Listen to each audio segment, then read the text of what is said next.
l'histoire de la médecine, la méningite est totalement absente des descriptions antiques. Pas un mot chez Hippocrate, le père grec de la médecine, ni chez Avicenne, le prince des savants de la Perse médiévale.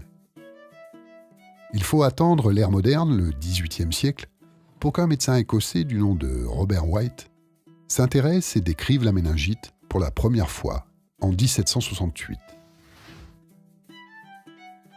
Au début du XIXe siècle, les premières épidémies frappent l'humanité. La première se déclare à Genève en 1805. D'autres suivront en Europe et aux États-Unis. L'Afrique, quant à elle, est depuis 1840 régulièrement frappée par de véritables flambées épidémiques. À la fin de ce siècle, la connaissance médicale de la méningite progresse enfin. En 1885, le bactériologiste autrichien Anton Waechelbaum décrit pour la première fois la bactérie responsable de la maladie, le méningocoque.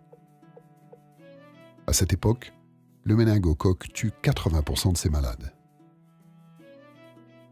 Pour la soigner, on installe une première ligne de défense. En 1914, l'Américain Simon Flexner parvient à guérir les malades grâce à une méthode toute récente appelée sérothérapie.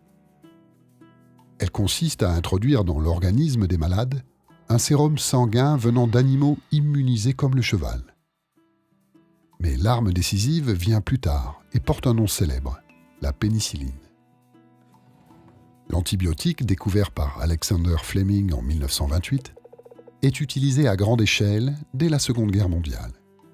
Les premiers vaccins, eux, se font encore attendre. Jusque dans les années 70, où apparaissent les vaccins dits polysaccharides. Touchée par la méningite pendant la guerre du Vietnam, l'armée américaine décide de l'utiliser systématiquement sur ses nouvelles recrues. La lutte contre le méningocoque s'intensifie avec l'élaboration, dans les années 2000, de nouveaux vaccins dits conjugués. Au contraire des premiers vaccins, ils prémunissent contre 4 sur 5 des bactéries qui entraînent la majorité des méningites. En 2010, le Menafrivac, dernier né des vaccins conjugués, porte un coup décisif à la méningite en Afrique.